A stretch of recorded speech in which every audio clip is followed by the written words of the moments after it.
91.3 WVKR, independent radio, Poughkeepsie, New York. Brand new music. We just heard Brian Mitchell, Songs from the Lower East Side. We just heard track number 1, Walkin'.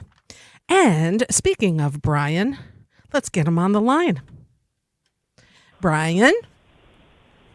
Mm-hmm. Yeah, you're there. Yeah, I'm here. Yep. Yeah, that's always a good start when we don't disconnect, you know? Especially living up here now. Yeah, exactly. You know, you're in the boonies now, so you never know. Let me do a brief introduction, if I may, to the listeners here.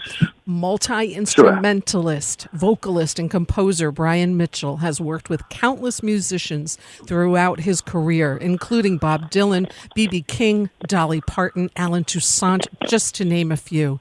He's part of Levon Helm's Midnight Ramble band, the Weight Band, Fat Boy Canoe, and has just released a solo album titled Songs from the Lower East Side. He'll be performing on September 11th at City Winery in Montgomery, New York with the Weight Band. And he'll also be with the Midnight Ramble Band at Levon Helm Studios in Woodstock, October 8th through 10th. And with that, a warm welcome back to LocalMotion, Brian Mitchell. Well, thank you very much. I've been digging your CD when you gave it to me at that Falcon show, which honestly I have to tell you is one of my favorite shows all year. The show that you played with Sean Pelton, Tony Garnier, and yourself blew me out of the water. And that night you gave me the CD, and it was in my car for like a really long time, and I just got into the groove of it, and just I've been playing it a lot, you know. So congratulations, well done. Thank you very much. You're quite welcome. You're quite welcome. So yeah, 12 tracks. You're busy. I know you said you've been writing a lot, right? So you're ready to record some more solo work, aren't you? Well, you know, it was interesting because this was kind of a thing where I was just going to go in and record a bunch of tracks, old school style, with a piano or bass and drums all in the same room, and I just recorded, you know, just a lot of tunes that I have. But then I noticed a certain thing where I think, and some of it probably was influenced by, I think, moving up to the Woodstock to this area. I noticed the songs I wrote in the last year have a certain kind of character to it and a certain kind of viewpoint and sound. And I realized some of the other stuff I had was a little more New York City oriented. So I decided to kind of put this out as just that life and that time and those songs. And then I have one ready to go that might reflect more of my environment up here, I think. I like so that. That's kind of why I ended up calling it Songs from the Lower East, because it really represented that part of my life. Right. And the next one might be like something with Woodstock. I like that. I think that's smart because you've been spending more and more time up here, which is cool. Now, I got to start off by saying, which I think we kind of did the last time you were on the show, you're a New Yorker. You're born and bred here in New York, yes? Yeah, but actually, I was born in the Bronx.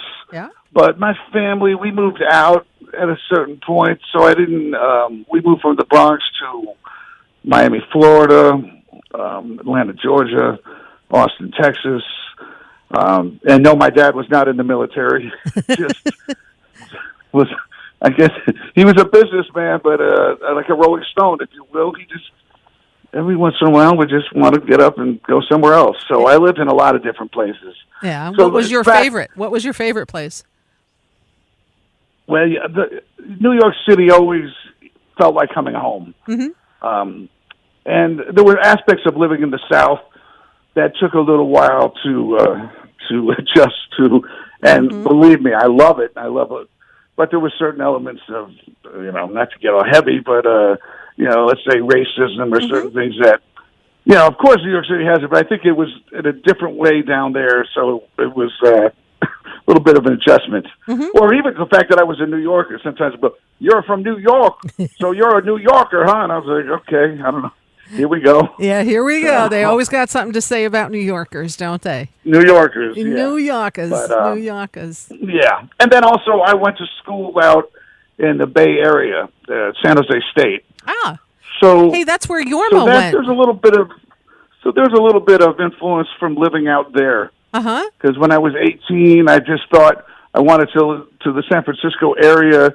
In my mind, I had not been there, but I just thought, freaky people live there. Uh-huh. That's just what I thought. And I want to go live and hang out with freaky people. That was my, in a very simplistic way to talk about it. Now, San Jose. And even when I first went in there. San Jose College or high school? No, San Jose College, San Jose State University. Do you know that's where Jorma Kaukonen went?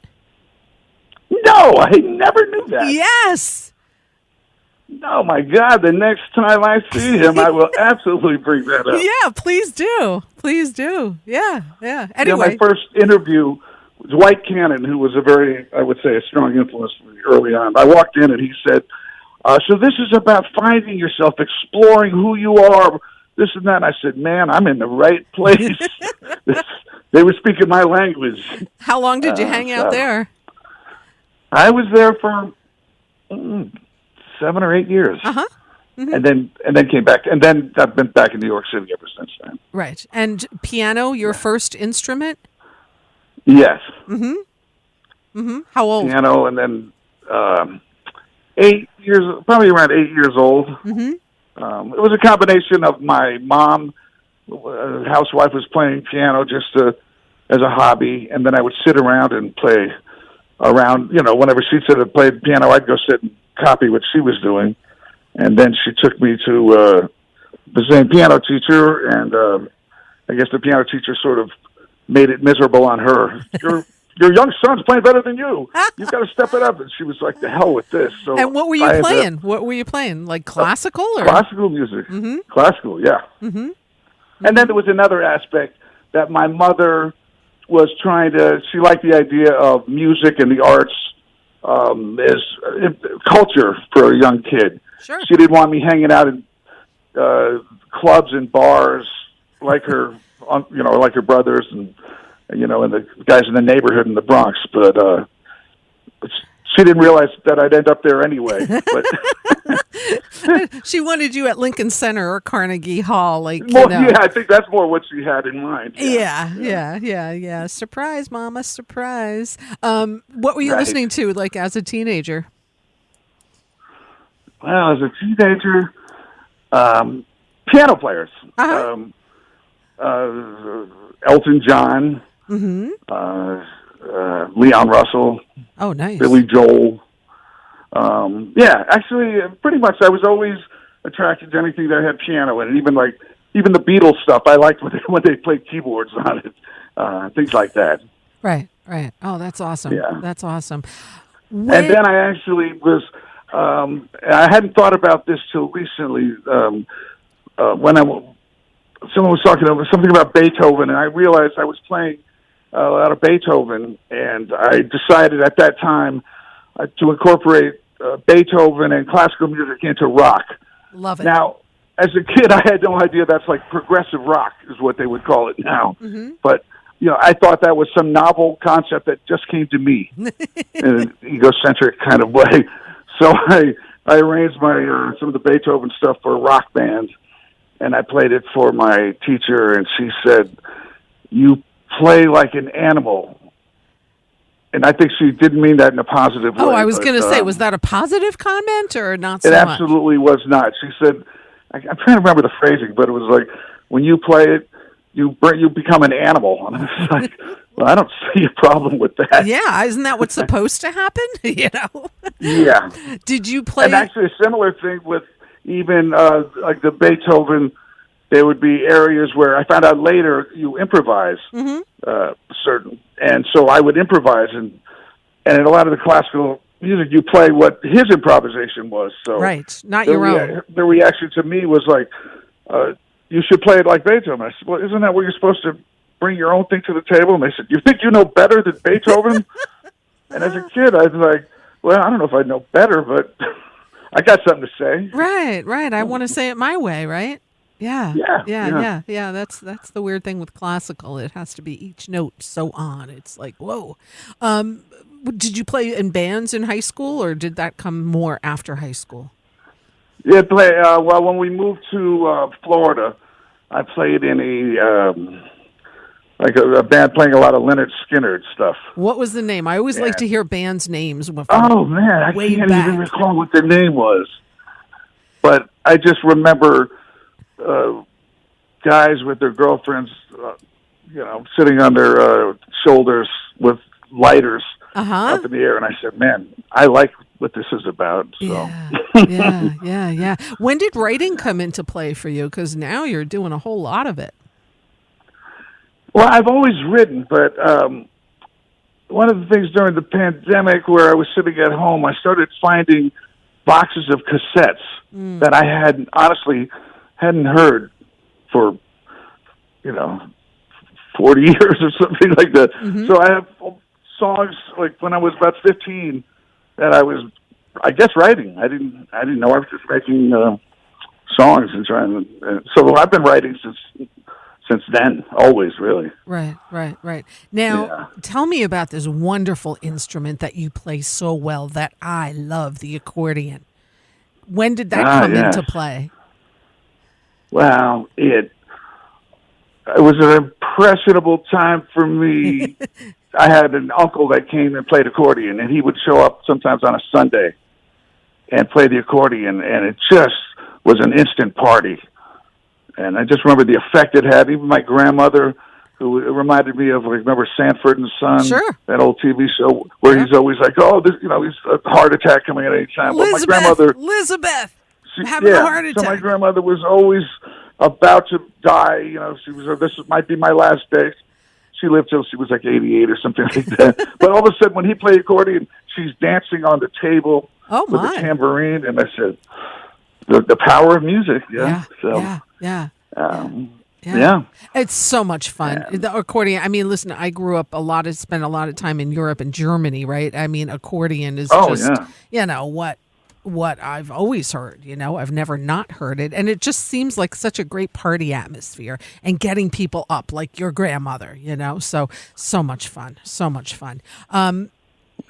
There's so much to talk about with you, Brian. Jesus, you're such a great storyteller. I love your posts and stuff like that. You've done a lot of work as a composer, and has been featured in TV and film and theater. And how did all of that come about for you as far as getting into that side of the business?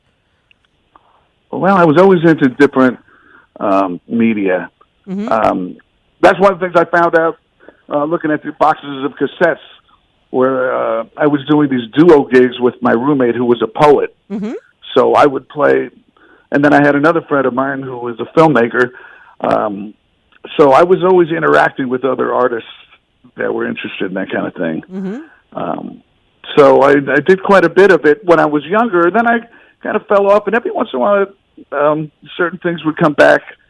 I'll give you an example. I was in the Parkside Lounge playing with Sean Pelton. We had a duo called House of Diablo, this kind of electronic thing. Uh-huh. And I guess the filmmaker Robert Altman was making a film, Tanner on Tanner, I think it was called. It was like a mock political documentary. And someone he knew saw us playing there and ended up having us come down for an audition just to talk, and we ended up doing music for that thing. So the stuff that's happened to me has always been kind of odd, weird, coincidental things like that. Yeah. And also August Wilson's Broadway play, right? 8 Pianos. Yeah. And that was through Bill Sims. Yeah. Who actually did a lot of great stuff collaborating with them. Yeah. No, that's really, really cool stuff. And you've also done some TV appearances on good old Letterman. How much fun was that with Levon, or who did you go on there with? Oh, yes, that's right. I played on those shows with different people, but yeah, that particular one was great. A favorite of mine was I played on soap opera, One Life to Live. I love it. And I was a piano player in the bar, and then I had a little line. But the funny thing is, I was not that familiar with that kind of scene, and I got home, and there were 50 calls on my machine, and every one of them was from people I knew said, "Hey, man, I was watching the ball game, and I happened to see this soap opera. All the soap opera fans came out of the woodwork. And you They wouldn't realized, give it up. right? Realized who really does watch soap operas. That came out on that one. That's funny. Right. So, yeah, that had quite a response from people I knew. Yeah. I bet. I mean, you've recorded with. I mean, how'd you get into with the thing with Dylan? Oh, the Dylan thing was Tony Garnier. Of course. Yeah. It turns out it was something from The Sopranos. Oh. Bob did a Dean Martin song, Return to Me, and he thought of me. And it was pretty funny because I really felt things had come full circle. Like, here I am. I grew up with listening to Dean Martin, which it was always to be kind of, at the time, embarrassing. Now I love it. Mm-hmm.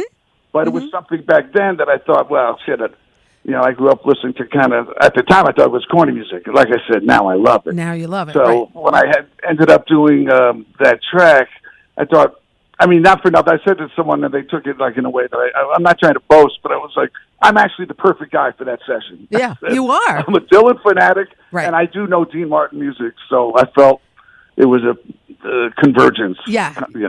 No, that was definitely a really, really good thing. So yeah, and Dolly Parton.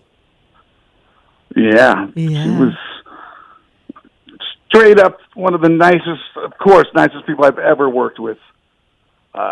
And I'll give you an example. We did a thing, it was for the BBC. There's actually a video of it. It's just me and her playing. And at the end of it, I was supposed to get a photo taken with her. I'd asked her, and I had another gig to go to. So I told her assistant, I said, I can't stick around for the photo. I'm going to have to leave, but tell Dolly, thank you. And she said, oh, no, Dolly will not deal with, that's... So anyway, basically, Dolly Parton whispers and tells them they shut down the entire interview with the BBC so that she could take a photo with me at the piano. What a sweetheart. And then part two of it is this was right around Christmas. And Christmas Eve, there's a knock on the door, and there's this huge bouquet of flowers and this card, and this whole thing. It was from Dolly saying, thank you so much. Oh, my gosh. How lovely. I mean, ridiculous. Oh, my gosh. Just lovely. Oh, that is absolutely lovely. Absolutely. Wow. Wow. And you and I both love, we've talked about this on several occasions, the New Orleans style music. Yeah.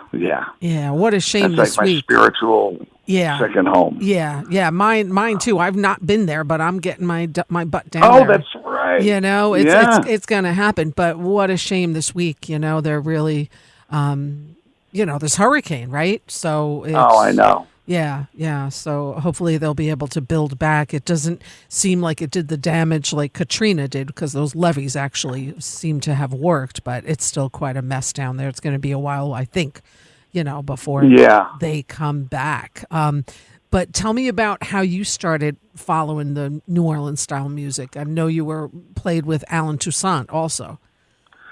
Yeah, but before all of that, I was, like I said, I was going to San Jose State, and I heard Professor Longhair and I heard James Booker. Oh. And my mind, and I was probably, at that time, classical, some jazz, but I heard that, and that's probably one of the only times where I thought, I want to do that. I want to sound like that, not copy it, but whatever that is, I need to find out. And so I started trying to figure, especially Professor Longhair. It just sounded like he was from another planet. Mm-hmm. I'd never heard anything remotely like that. Right.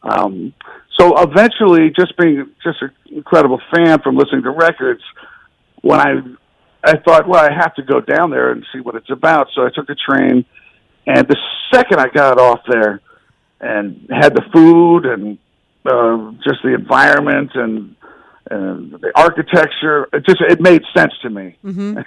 It felt like it's home. Not about listening to records and that thing. You have to. It's the music, the culture of that music comes out in that way. So. Yeah. No, it's a special place for sure. So I just hope we can all travel down there sometime soon, because they got to build back now. That's going to be a little ways, I think. But they'll be back. They always are. New Orleans, those people are tough, and they've been through this, and they're going to get through this. No problem. They will. They will. They will. We got to talk about Levon a little bit because this Midnight Ramble thing that you guys did for a decade. You won a couple of Grammys with Levon, and what a time. I know when I interview Larry, he always says those were the best shows of his life. That was the time that he was just like the happiest playing, and just he felt really home. Tell me about how you got involved with Levon and the Midnight Rambles. Well, I could take it back to, if I really want to go back. Go back. When I was in, my friend Hugh Poole, who's a guitar player. Mm-hmm. I don't know if you know Hugh. I've heard the name. So we used to play a lot of blues on the streets. We eventually went over and played on the streets in Scandinavia, basically. Denmark also, a few other places. So we're playing there, and this guy walks up to me and says, "I can hear by your playing you must be a Richard Manuel fan." Ah. And I said, "Oh, absolutely. I love the band." And so he had a cassette. It was a bootleg cassette of Richard solo live at the Getaway. And he said, "This is very rare. Not many people have it. I have it, but it just seems like you're kind of you need to have this." So he made me this cassette, and it just blew my mind. I listened to it every day for the entire summer. Wow. And it eventually came out as a CD now, but at the time it was very rare and no one had heard it.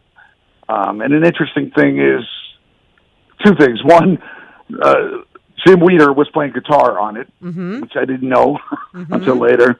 And I think Barbara O'Brien was working at the place I was at, the Getaway. Oh, wow. So these are two people that had been part of my life since then. Right. So I'm just setting it up for, that was some kind of weird, again, cosmic coincidence. But not to get, this is going to sound a little bit, I don't want to get like a little bit dark about it, but I was a friend of mine, a dear friend of mine, had committed suicide at at this time, and so it affected me so much. I was very very upset about it. So I stopped playing for about a month or two. Nothing could get me out of the house. And Jimmy Vivino called me up and said, "Hey man, do you want to drive up to Woodstock and do a gig with Levon Helm?" And I thought, well, that's the thing that's going to get me out of bed and play music again. Wow. And so we went up there. And it was phenomenal. I think Phoebe Snow was playing and a few other people. And then Levon said, so I'll see you next Saturday, right? I said, "There's no place else I'd rather be." And, I was there ever since then. Wow. So, man, and that was quite a ride. It was really a thing where, like, it was the perfect thing to hear, to get me back to playing music. And, So there was a lot of stuff with Levon that really was kind of that. I don't want to get all, hippy dippy, whatever, but we had very strong spiritual connections from many different sides. Mm-hmm. Yeah. What were some of the shows, like if you had to pick like 2 or 3 or 4 that from the Rambles that really stuck with you and you think about, they come to mind pretty quickly when you think about that time? Well, one that was a road story. But we were in Ohio. We were opening up for Phil Lesh. And that was my introduction to the Deadhead community. I didn't know, especially living out in San Francisco, it's amazing, but I really didn't cross my path as a thing. But so we're playing, and those are some dedicated fans like I've never seen before. So we were doing a gig in Ohio, and there was a rainstorm. I mean, an insane hail coming down, everything, and they just sat there watching the show. Nobody moved. Right. So we're doing our set, and the rain is coming down. And first of all, it blows down the stands. The horn players got up and they got off the stage, and then the amplifier was so so deep that the amps blew over. Oh, my. And so now I look up, and basically it's just me and Levon playing. Oh. Everyone else has been kind of rained out and blown off the stage. And to me, I'm like, as long as he plays, I'm playing. Good for you. And so they have tarps over me and him, and I'll be damned if we didn't play for like 30 minutes. Wow. And the crowd's they're going crazy because now it's beyond music. It's just a strange kind of It's a phenomenon jam, but that's what Deadheads like, They're used to They that. liked it, yeah. Yeah. Sure. Yeah. No, you had the perfect audience for that recipe, that's for sure. Oh, that's my God. for sure. Yeah. That's for sure. And it was kind of this thing, looking over at him and him smiling, going, I got your back, bro. You want to keep doing it? You can count on me. Yeah. As long as you stay up here, I'm up here. Wow, that's a great memory. That's a great one. And then another one that always comes to mind is we were playing the Beacon Theater, and I looked up, and I've got Donald Fagen was doing a lot of gigs with us at the time. Mm-hmm. So he was, so I look over and Donald's next to me, and then Dr. John is next to him, wow. And then Alan Toussaint is next to him. And I tell people it was like the Mount Rushmore of keyboard players. Yeah. Whoa. And, like the Holy Spirit, the Catholics with the Father, Son, and the Holy Spirit sitting right there for you.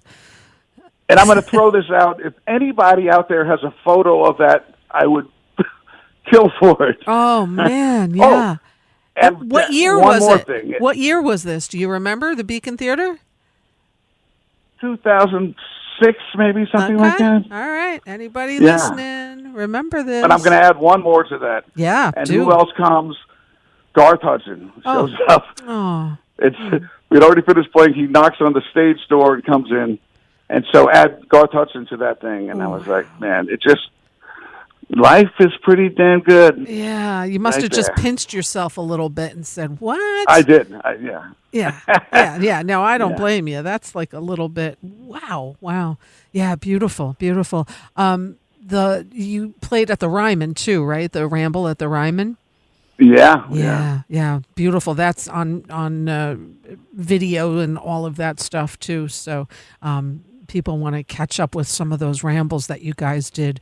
A lot of that is online. So yeah, good stuff. I just saw that one for the first time since it happened. It was on PBS, and the thing that I had forgotten about it was they keep showing. My father had really not seen me play much. Again, he was a businessman and not a big fan of the music business, but he was in Nashville on business, came to the show, and he's sitting next to Steve Earle. Wow. And so they keep cutting, and you see my dad talking to Steve Earle. There's a number of shots of that. So after the gig, two things. First, my dad says, he goes, "This is amazing." He goes, "You play and sing, and people they applaud." I said, "Okay, Pop." Yeah. That's I guess when what you happens. do your job, they don't applaud. But then he said, "And it was so nice of you. You let my friend Earl sit in." I said, "What are you talking about?" He goes, "My friend Earl." He looks over, and Steve Earle's waving and kind of laughing. And he goes, "Yeah, I'm talking to Earl the whole night." Oh, my God. I said, "What the hell are you talking about?" He goes, "What a terrible business the music business is." And Earl agreed. He goes, "You'd have to be crazy to get involved in such a thing." And he goes, "And then Earl gets up and sings with you." What the hell is that about? God, that's so funny. That's so funny. And then he probably looked him up, I would guess, and be like, "Whoa, okay, that's who that was." Right? Yeah. But I can only imagine Steve Earle enjoying trashing the music business to my dad. Oh, what a great story. Love it. I love it. You have you're part of a few great ensembles. You've really been kicking around some good stuff forever, but since this pandemic too, I've seen you play with James Maddock, your buddy. You went to Italy, and you guys, I think, had maybe a little bit of fun over there. You also play with Fat Boy Canoe.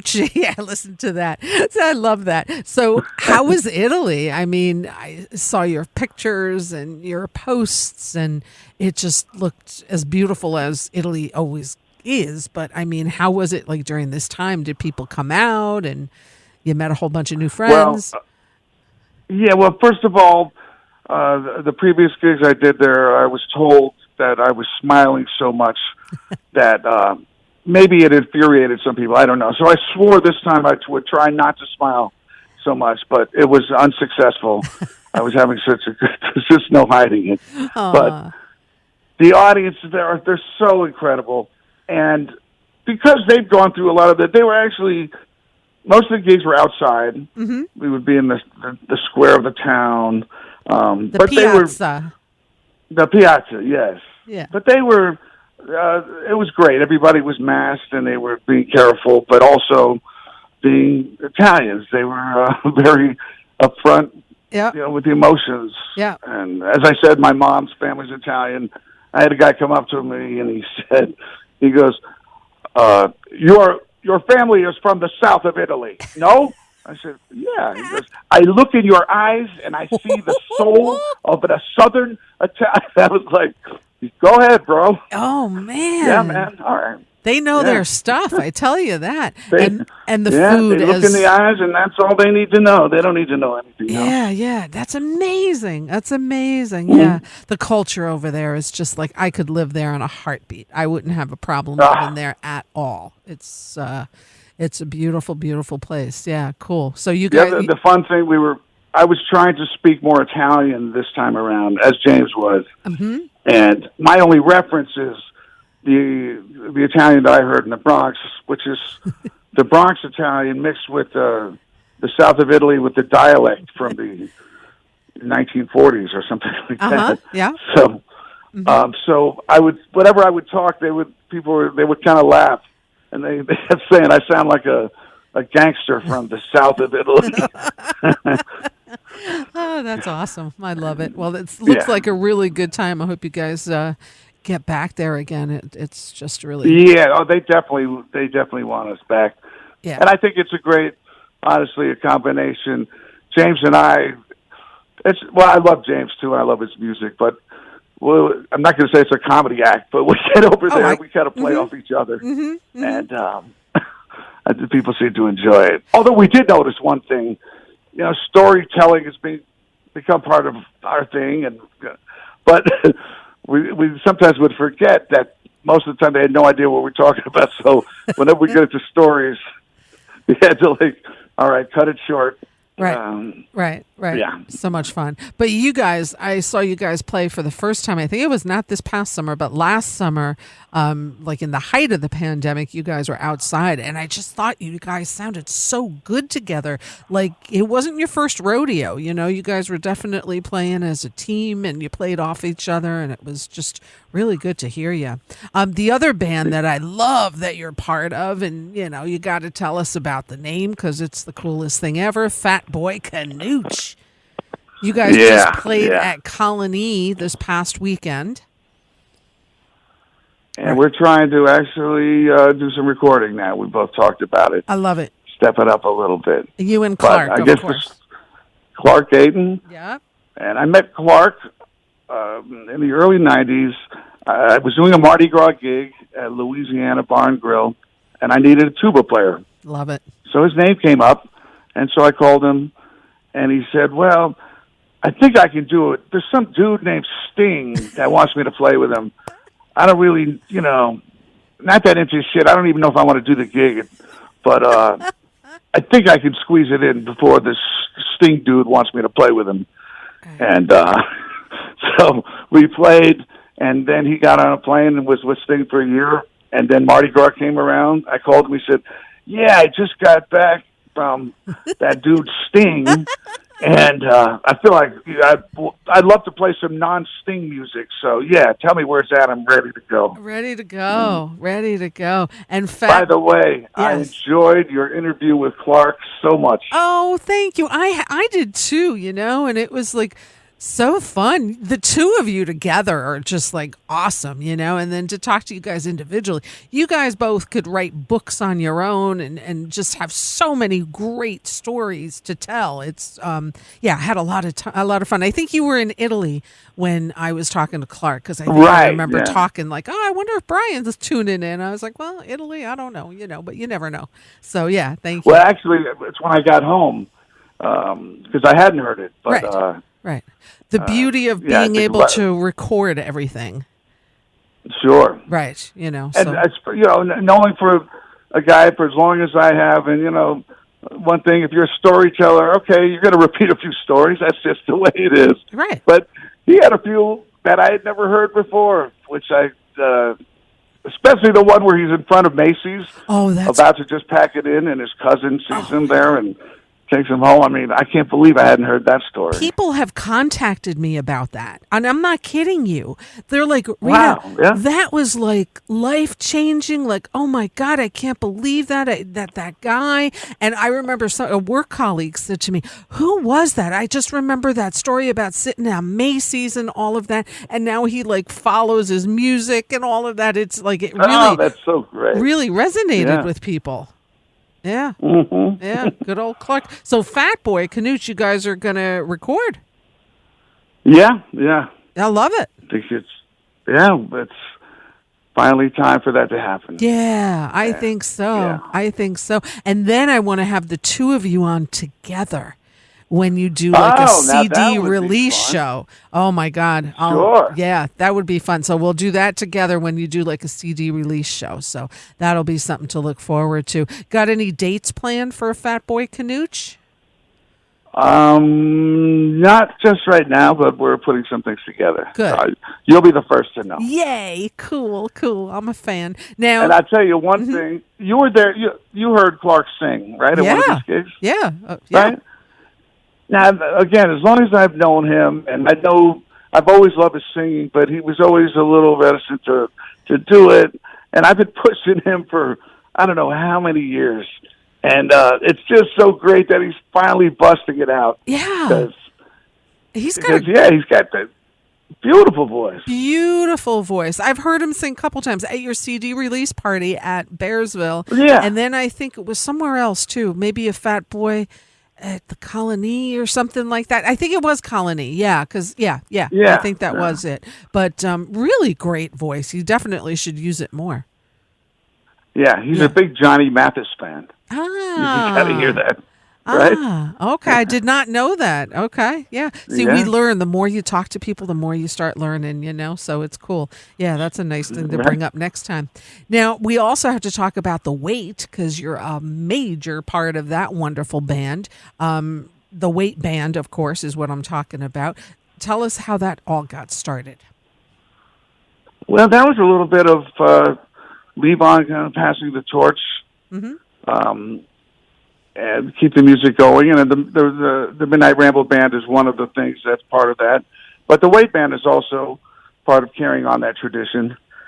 And originally it was Jim and Jimmy Vivino put together, it was an excuse to have Garth Hudson have a gig. Mm-hmm. So they just said, we're going to do music of the band and have Garth play. And it went over so great that they decided to keep doing it. And Garth only did one gig, but I guess I stepped in for him after that, and it just took on a life of its own. Right. And you guys have been to we just record. It started as a thing where, of course, a tribute to the band, a tribute band. I mean, that gets into a very dicey kind of thing to talk about because it is a tribute to them, but we're not a tribute band. Right. Mm-hmm. And we're carrying on that tradition, I think. Right. And so we have a record in the can that's going to be coming out that I think is such a great representation of this band and that music. It feels like something that's fresh. Right. We're not trying to recreate the past. We're just drawing from the past, I think. Yeah, absolutely. That's cool. When's this album being released? We're looking towards, it's all done. It's completed. We're just trying to see if we get either... when we talk about record labels and all that, it sounds so archaic. Right. But we're trying to see if somebody wants to pick it up. Otherwise, we'll just put it out ourselves. Right.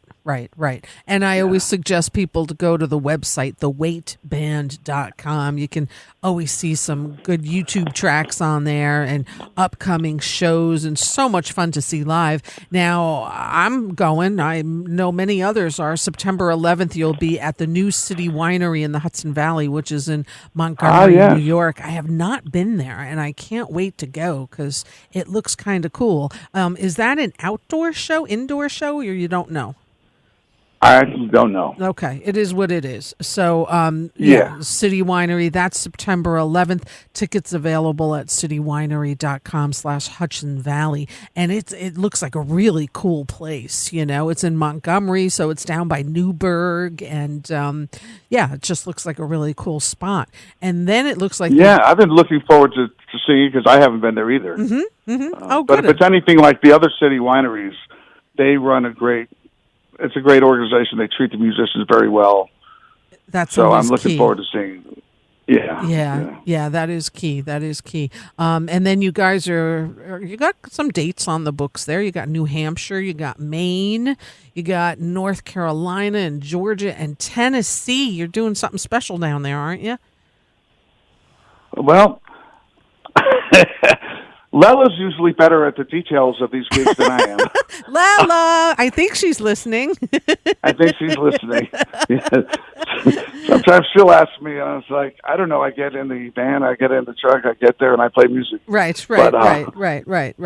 Yeah. So I'm not so good with the details of some of these things. But. Well, you got lots of tours coming up, lots of dates coming up for the Weight Band. So, website is definitely the way to go. You, of course, have a website yourself, brianmitchellmusic.net. I want to get into now the new album before I let you go, because I want to play some tracks off of here. 12 tracks. That's pretty beefy on this thing, which is really, really cool. All these songs were written by you. This is produced by you and recorded down in Brooklyn. Talk to me about how all these songs came to fruition and this cool place. And that's why I love CDs, because you can see these great photos. And tell me about this whole making of this compilation. Well, one thing it was, like I said, my reaction to, I'd been to the Studio G in Brooklyn. I did a bunch of sessions there during the pandemic. There was, that's the only thing that work was available was recording sessions. Mm-hmm. So I did a few things, and I got very inspired. It's a great old school place, a big room, a grand piano, and I just thought, something, I'm doing this stuff for these other people.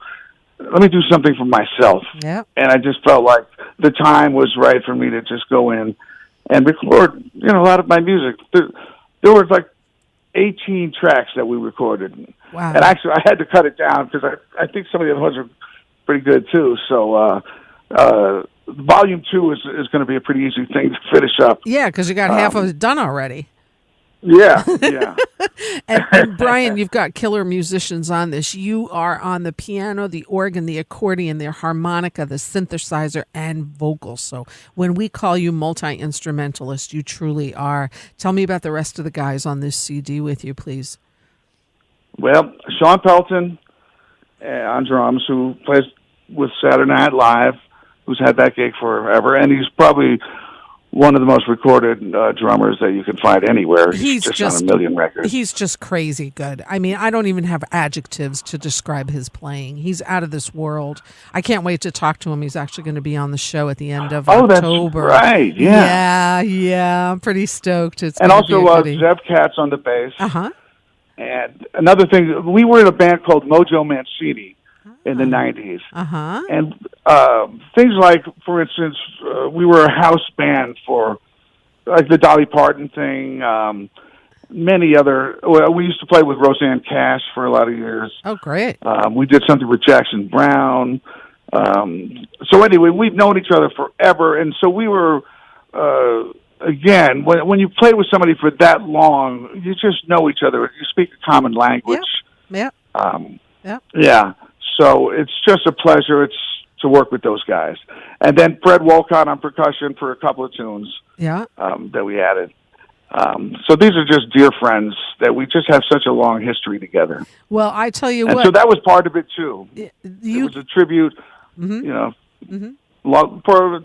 friendships that we've had for all this time.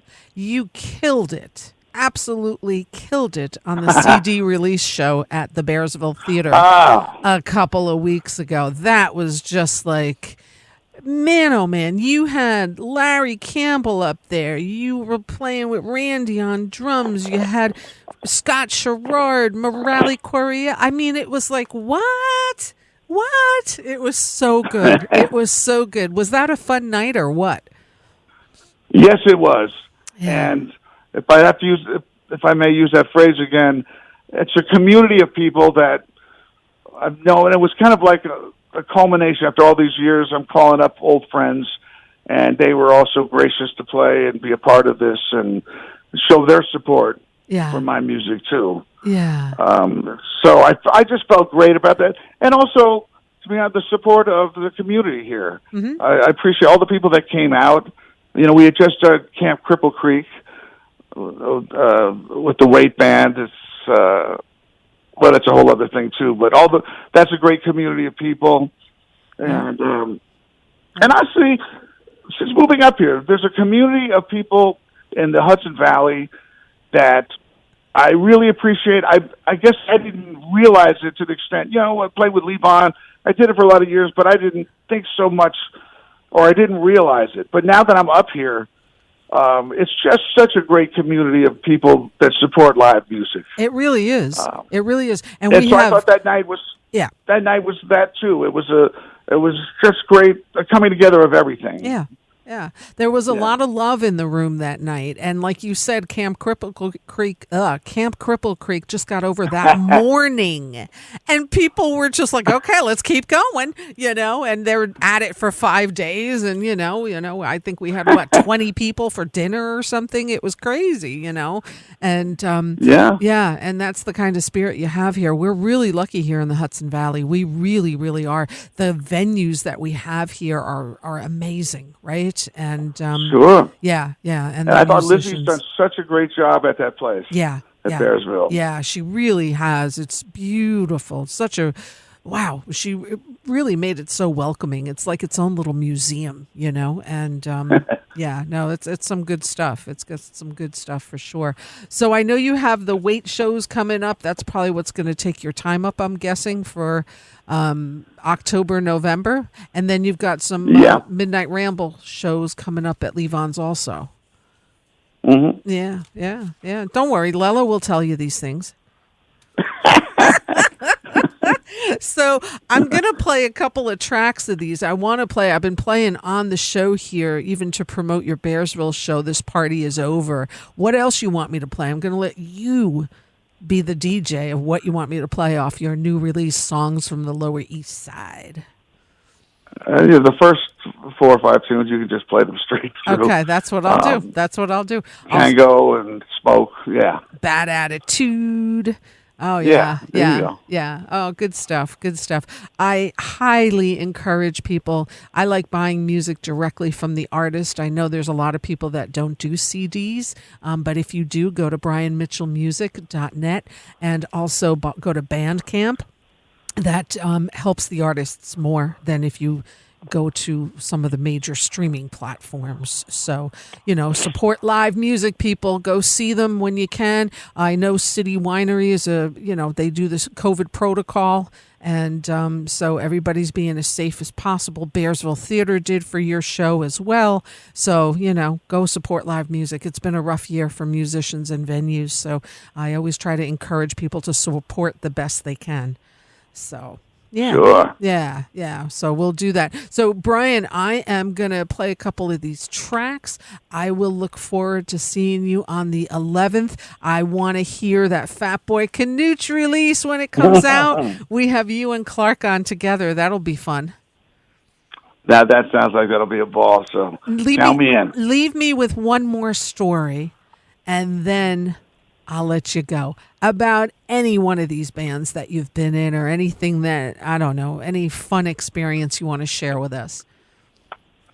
All right, well, I'll tell you about the Fat Boy Canoe. All right. The origins of that.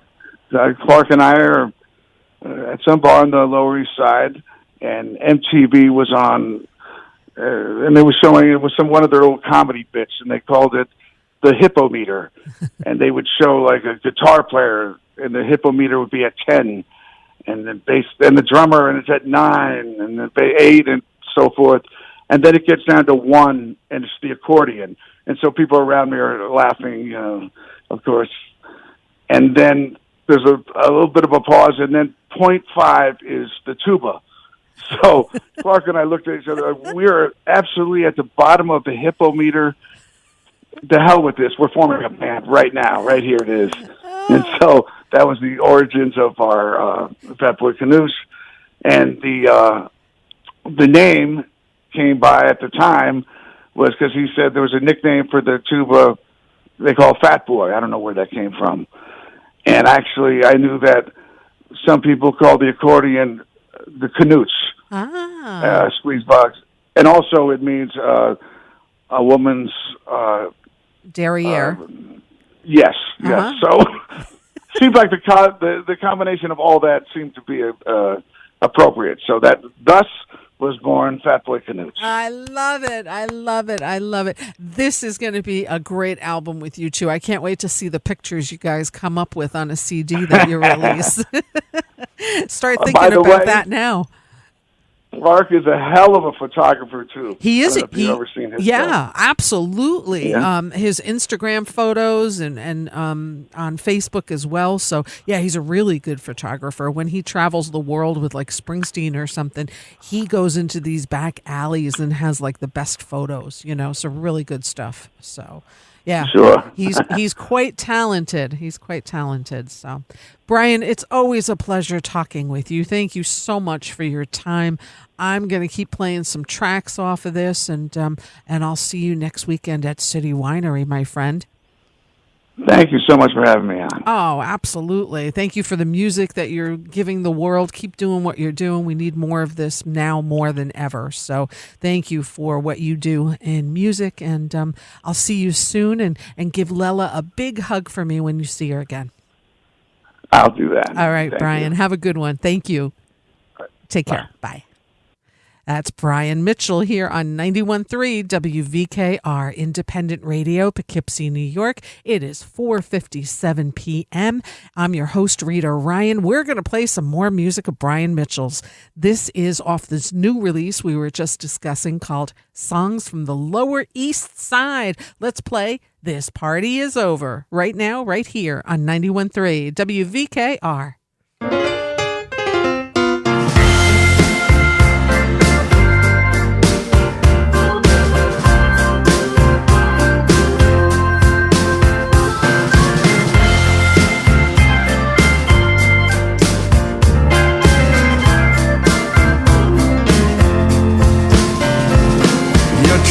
Stand up, you can't get up off your seat. The music's no longer playing, but you're still tapping your feet. This joint looks familiar, but you're not sure where you are. You thought you'd been everywhere, but you never left this bar. Take a look around, son, your friends are all gone. You want to keep on going, there's really nothing going on. Last look, I think you finally know this party is over. It was over a long time ago. A long time ago. You called up all your friends, see if anyone's still up, but nobody ever answers, 'cause they've all had enough. You find a new place to go, maybe meet somebody new. You can tell all those stories about the things you used to do. Take a look around, son, your friends are all gone. You want to keep on going, there's really nothing going on. Take one last look, I think you finally know this party is over. It was over a long time ago.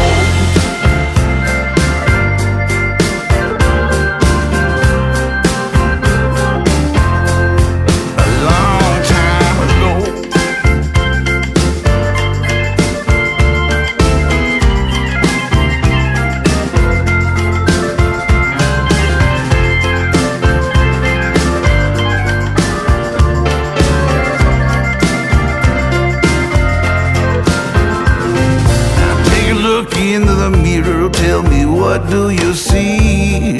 The reflection don't look nothing like the man you used to be. You find there is the end, there's there's nowhere left to go. No one around here cares enough to want to tell you to go home. Take a look around, son, your friends are all gone. You want to keep on going, there's really nothing going on.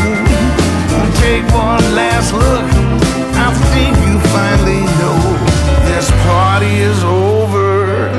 It was over a long time ago. A long time ago. This party was over a long time ago.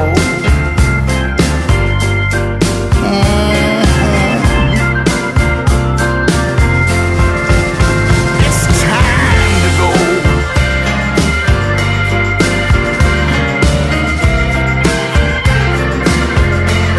It's time to go home.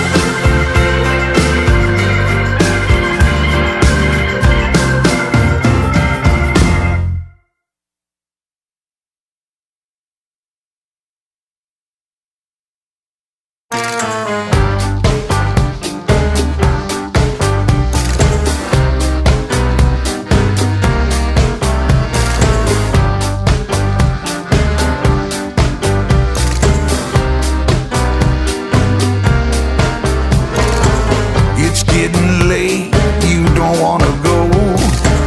You wanna dance, but there's nobody as you know. Your eyes caught mine, you tried to look away. Then you watch me dance and decide to stay. You hesitate when I ask you to dance. You say I'm not your type, but you go ahead and take a chance. Once I get you, baby, out on the floor, this is something you cannot ignore. So take my hand and dance with me. Look into my eyes and then you see. You know this is what you've been dreaming of. First we tango, then we fall in love.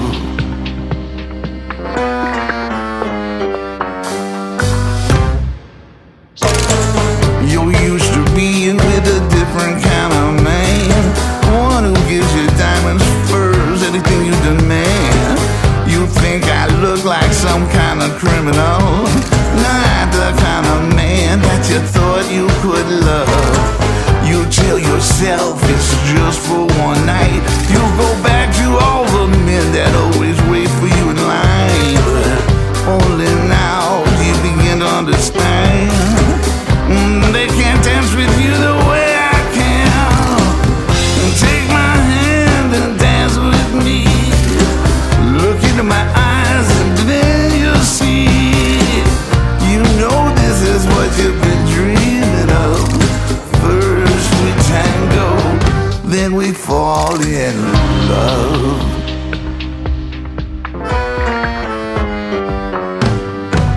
Let's fall in love.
tango. Then we fall in love.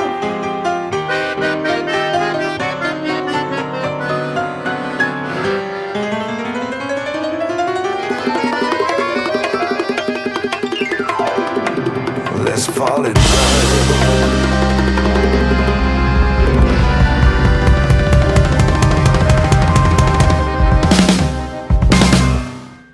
That's how it's done. 91.3 WVKR. New music, Brian Mitchell. The album is called Songs from the Lower East Side. That track was called Tango. And we also heard This Party Is Over. There's 12 tracks on this new release of Brian's.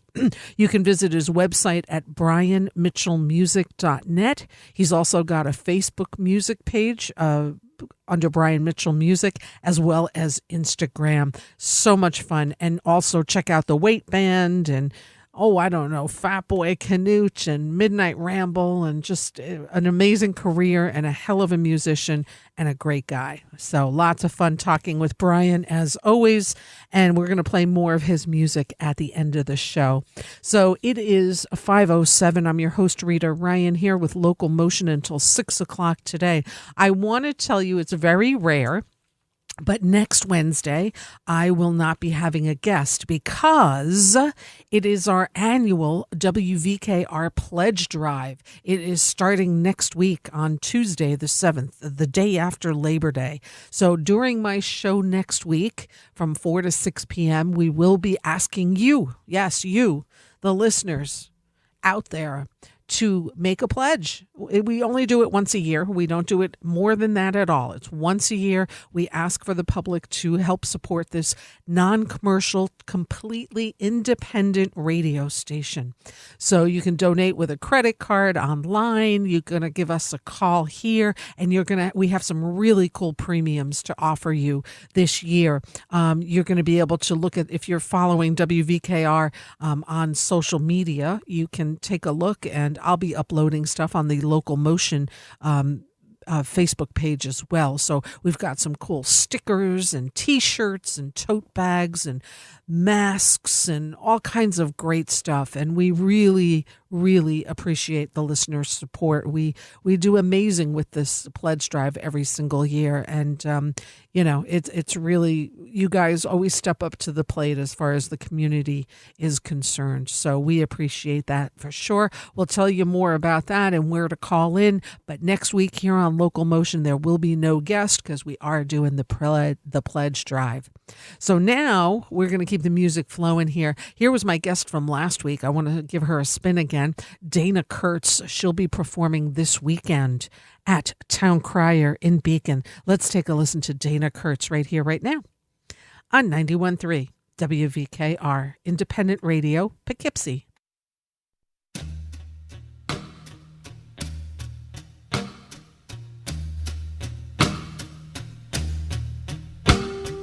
I've made love with one eye on the door, and I've left good rooms with nothing to say. I wanted to love them, but love got in the way. Yeah, I wanted to love them, but love gets in the way. And so what if everything's changed?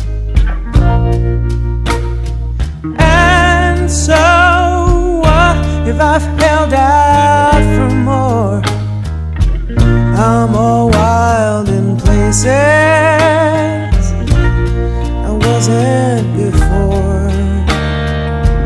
Yeah, I'm wild in places where I wasn't before.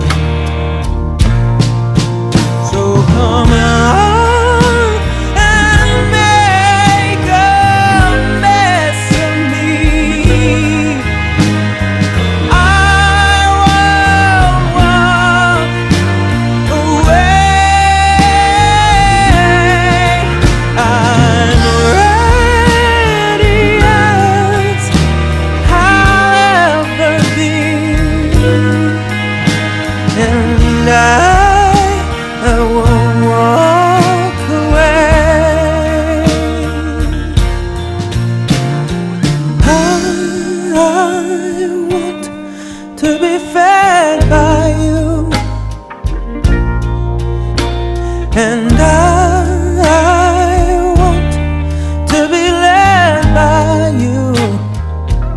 I thought I wanted freedom,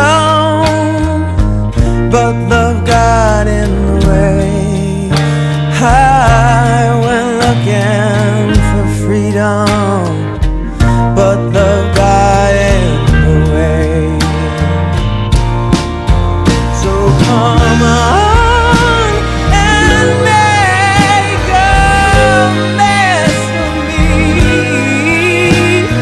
I won't walk away. I'll reign as I'll ever be, and I won't walk away.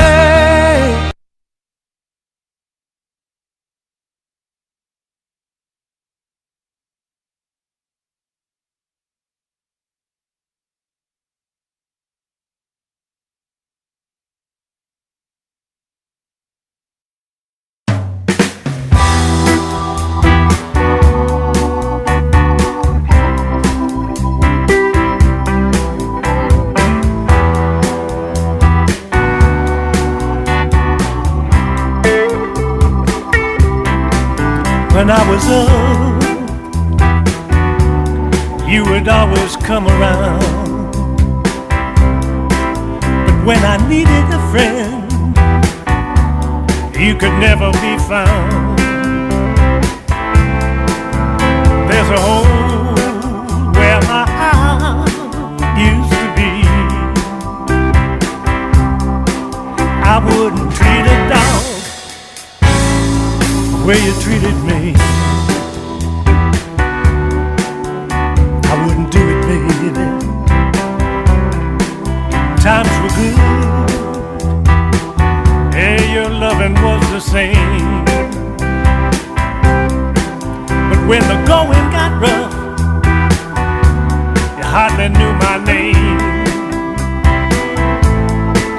You locked me out and you threw away the key. Yes, I wouldn't treat a dog the way you treated me. Got me crying for the loving that I need, begging like a dog for a bone. Although I spend all my time bleeding, you turn your back and you leave one of these old days. Yeah, that's what you'll do. And when you need me the most, I'll turn around and walk out on you. And I'll say, as you're begging on your knees, I wouldn't treat a dog the way you treated me. I wouldn't do it, baby. I wouldn't treat a dog the way you treated me.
91.3 WVKR Independent Radio Poughkeepsie. Big Joe Fitz and the Lo-Fis. The album called Shoulda Known Better. I wouldn't treat a dog the way you treated me.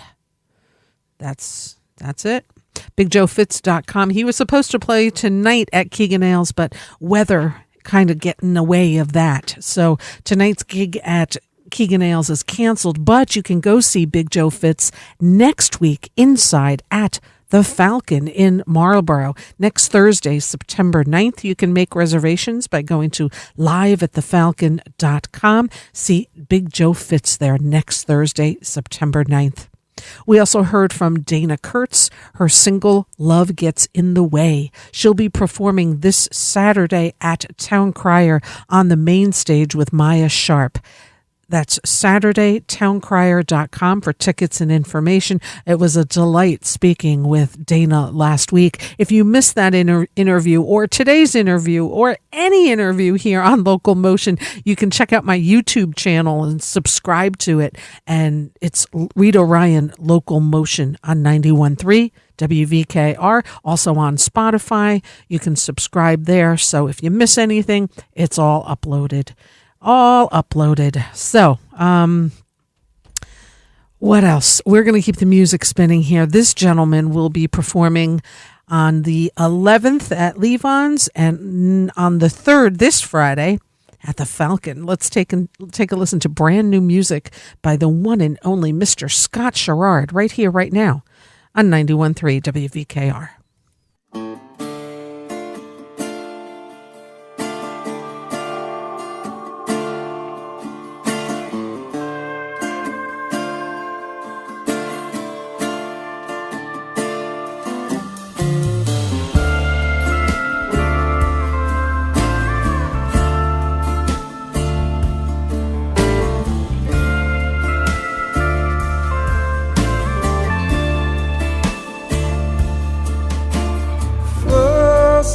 December in '69, Uncle Sam called on number one.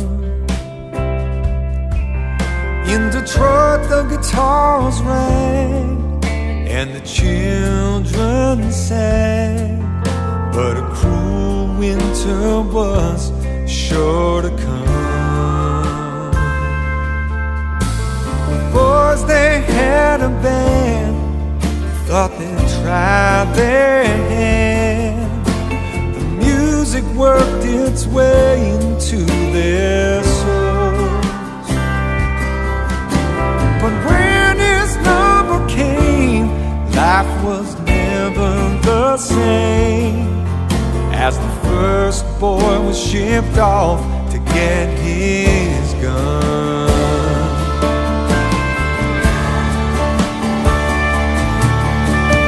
Michigan sunset, winter's coming in, pulling the sails under that blood-red sky. One day I'll head south, escape the winter winds, but the cold's in my blood and the lake in mud. And I know that I'll be back again.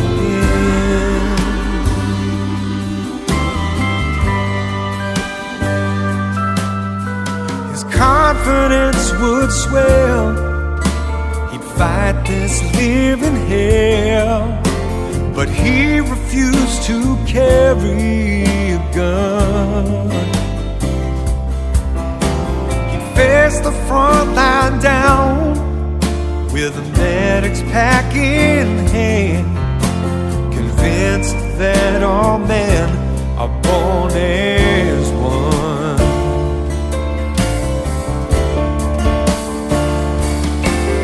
Maybe there was a silent prayer as the night's first mortal flare cast a light over all those young men.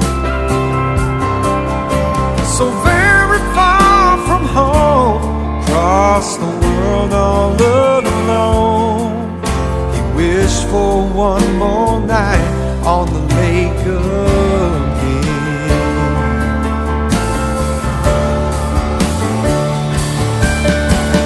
Michigan sunset, winter's coming in, pulling the sails under that blood-red sky. One day I'll head south, escape the winter winds, but the cold's in my blood and the lake giving mud, and I know that I'll be back again.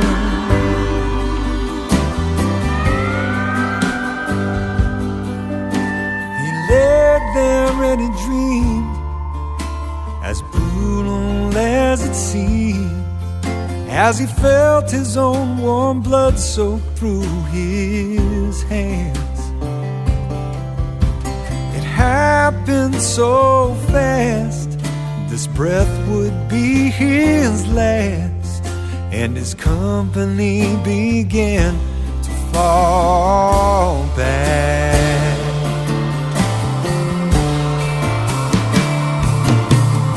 And the red sky turned to gold, starship sails swept his soul, and a cold wind blew him far away.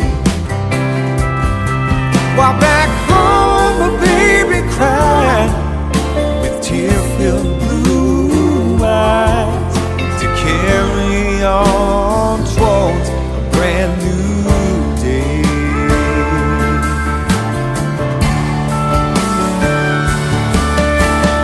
Michigan sunset, winter's coming in, pulling the sails under that blood-red sky.